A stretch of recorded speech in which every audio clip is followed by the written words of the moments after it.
Welcome back to PR After Hours. It's me, Alex, your virtual bartender, offering you a cocktail every week, maybe several times a week, as a matter of fact, of PR, that's public relations, and marketing, and general business-related news, tips, and just stuff you can use to maybe improve what you're doing already or give you some ideas to inspire you to try something new that will help your business and help you achieve your goals. Well, this week is no different.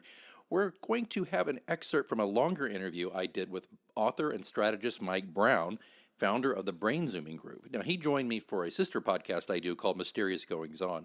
Just check your show notes for a link to more information about the full-length interview. But in this episode, I excerpted a little bit from Mike, who introduced me in a large way to the concept of black swan projections.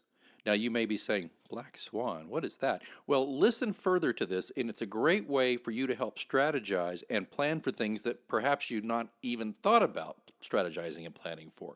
So I'm going to include that excerpt right here with Mike Brown, and I'll be back after that to talk to you a little bit more about what's coming up next on the show and ways that you can find out more about Mike.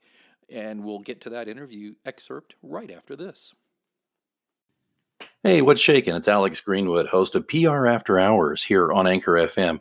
You know, I've been podcasting off and on since 2006, and I've got to tell you something. Back in the old days when it was all stone knives and bear skins and a string and Dixie cups, podcasting was a real challenge. Fast forward to today, and it's still got a lot of challenges, especially for folks who don't have time to set up a home studio or go to a studio or things like that. So I found Anchor FM, and I love it for how easy it is to create my own podcast here on this channel called PR After Hours. I love how you can put everything together so simply right from your desktop or your phone. And there's so many great creation tools that allow you to record and edit your pod right there. And I just can't recommend that part alone enough. Also, though, Anchor will distribute your podcast for you, so it can be heard on Spotify, Apple Podcasts, and many more. You can make money from this too with no minimum listenership. It's everything you need to make a podcast in one place. So download the free Anchor app or go to Anchor FM to get started. That's the Anchor app, or go to anchor.fm to get started. And we'll see you back at PR After Hours.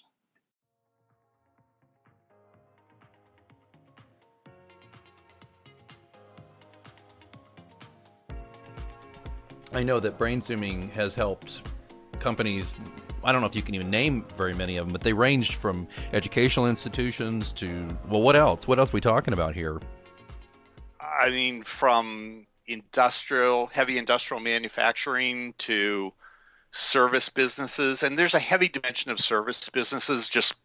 I've been a services marketer most of my career. I was worked at a transportation company for 18 years. Industry piece of it is sort of less of it for us. It tends to be, another way I've described our clients is companies that are they're so smart and so successful at what they do in their industries, they're looking ahead and they're perceptive enough to be able to say the things that have made us successful are not going to continue that success in the future. We've got to start looking at change right now. So there are very few companies we work with that are turnaround situations. They're the people who are looking out into the future and knowing we can't just stay this course and think that that's going to continue to work. So that's fun because they maybe have resources, but they have typically a little bit of room to maneuver that a company that's under the gun, things aren't going well, we've stayed with what we've done for too long, they don't have. So it works out really nicely that way.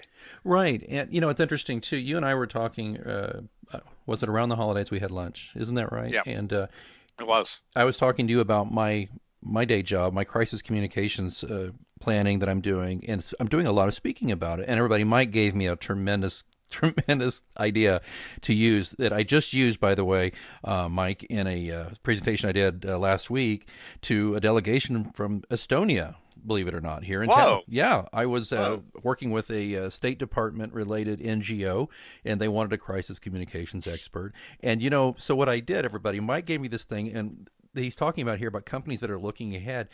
Mike said, "Are you talking about Black Swan events?" And I was like, "Isn't that movie with Natalie Portman?" And I mean, I talked about it when I saw it, but no. Anyway, no. And he's like, "No, but a Black Swan event." And Mike, You can say it better than me, but a black swan event is what? It's basically one of those events that happens that you really can't predict it ahead of time, but it brings about a massive shift in how things are done. So, and I don't remember the author of the book. You can Google it and find it. Put Black Swan movie instead of Black Swan book, and you'll find it. But he says they're not predictable. So it's like the internet and how that's changed business. It's like 9/11. Two planes fly into these buildings, and it fundamentally shapes things. And we had a client who came to us. It was a state forestry association. Talk about something that we have no background in, but the process works. And the state forester had said, I need to think about black swans. I've read the book. I want to incorporate exercises. And the challenge is, how do you get an exercise around something that isn't predictable?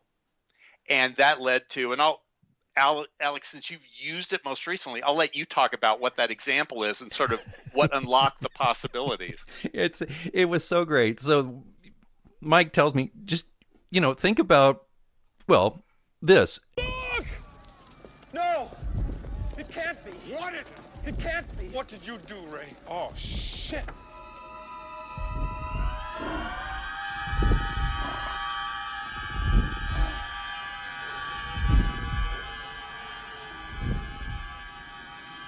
It's the Stay Puft Marshmallow Man.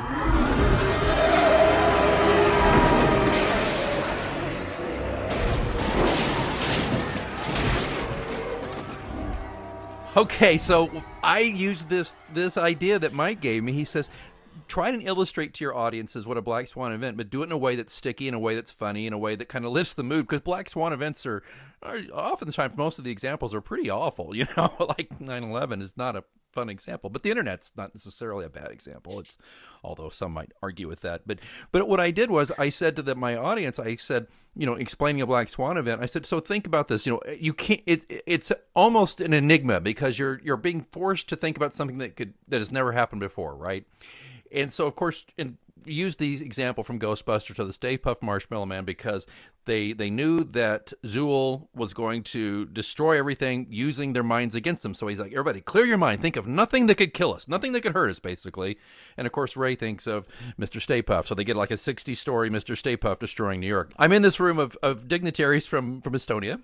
And they all, of course, have seen Ghostbusters anyway, and they laugh, but they warmed up to it, and I could see the wheels turning. I could see that there was some delight in their eyes, because it was kind of a mini Black Swan event that they did not expect from this talk they were getting ready to hear, correct? They weren't expecting to hear from, the Stay Puft Marshmallow Man. I don't mean to make light, but it really was nice for me, too, because it kind of helped break the ice. It's early in my presentation, so Mike, thank you for that. It was wonderful. You're welcome. And I mean, the point of it is, often the things that are going to be most problematic are the things that we've forgotten about, or the things that seem safe and seem to always work. But when those go south, that's the problem, whether that's in communication and it creates a crisis situation, or we use that exercise with a client that was looking at a joint venture, and through that exercise found out they had a manufacturing operation that had been up and running for a year and a half.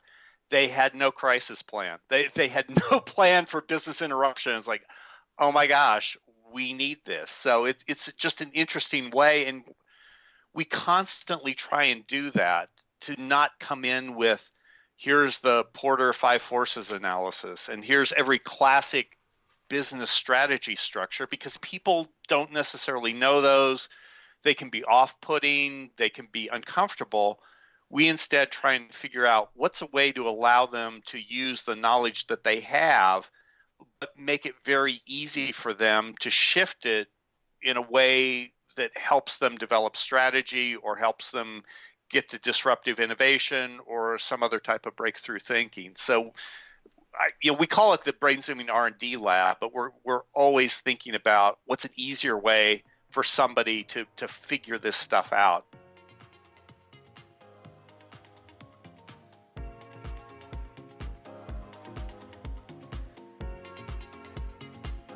It was kind of fun hearing about the Stay Puft Marshmallow Man, I think, and I meant what I said about that. It really went over well, and it got people thinking about the concept of a black swan. Anytime you can change the way you think, anytime you can entertain, some blue sky thinking or black swan thinking into what you're doing in your PR, your marketing, and your general overall strategy for your business, I think that's a good thing. I appreciate you listening. We're going to have some more excerpts from Mike coming down the road, I'm sure.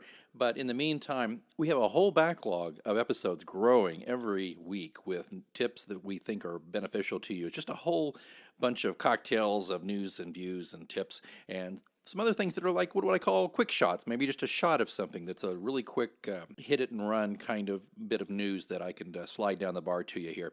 I think it's about last call for this episode, and just wanted to say that if you're enjoying listening to PR After Hours, I sure appreciate your support.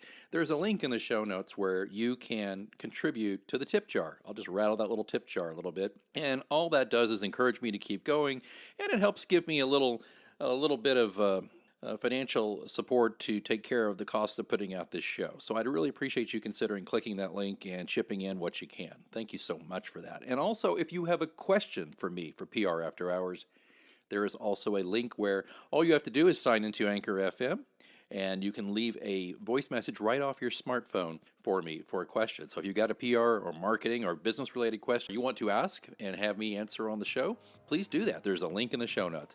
All right, I think it's definitely time. They're turning on the ugly lights. It's closing time here for PR After Hours. We'll look forward to seeing you next time. Thanks so much for listening.